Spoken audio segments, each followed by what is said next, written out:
Орто адам деген не дегени? Анын байлыгы нисапка жетпейт. Бирок мүлктөрү бар, өзүгө жетерлик, хажат аслиясы бар, андан сырткары жетерлик, бирок нисапка жеткен байлыгы жок. Мисалы, бир адамдын 250 миң акчасы жок. Бирок 2-3 үйү бар, жерлери алып койгон жерлери бар, машиналары бар. Бирок зарылчылыкка иштеп атат, жөнүнө турат, бирок өсүп аткан жери жок да турат. Эми ал адамды эсептесек, хажат аслиядан ашыкча мүлкү бар, бирок нисапка жетпейт, аны бай дебейбиз шариятта. Бай дейилбейт. Бай дейилбейт. Бирок ал адамды шариятта ага дагы өкүмдөр айткан, ага 6 өкүмү бар шарияттын. 6 нерсени айтканга милдеттүү. Биринчи, ал адам зекет бербейт. Себеби зекет кеткен жок да нисапка. Бирок ал адамга афзел, жакшыраагы хажга барышлыгы. Ошол бир жерин сатып, хажга барып келген жакшы.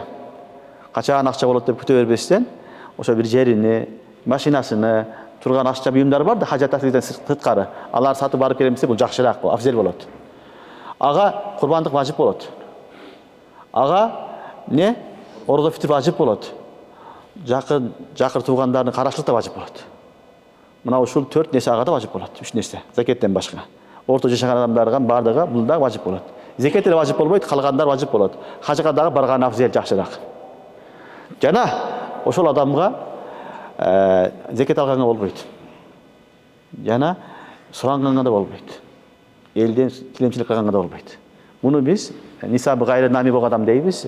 Шариаттын тили менен мындай айтканда, орто жашаган адамдар. Бай эмес, байдан төмөнүрөөк, орто жашаган адамдарга дагы шариаттын өкүмдөрү зекет бербейт, калган амалдар кылат. Курбандык кылат, ордо фитир берет, мүмкүн болсо хажга барып келген жакшыраак буюм сатып, жана башка маселелер не болот, ага милдеттүү болот. Сураганга болбойт, зекет алганга болбойт, башка маселелер бар. Бул орто жашаган адам.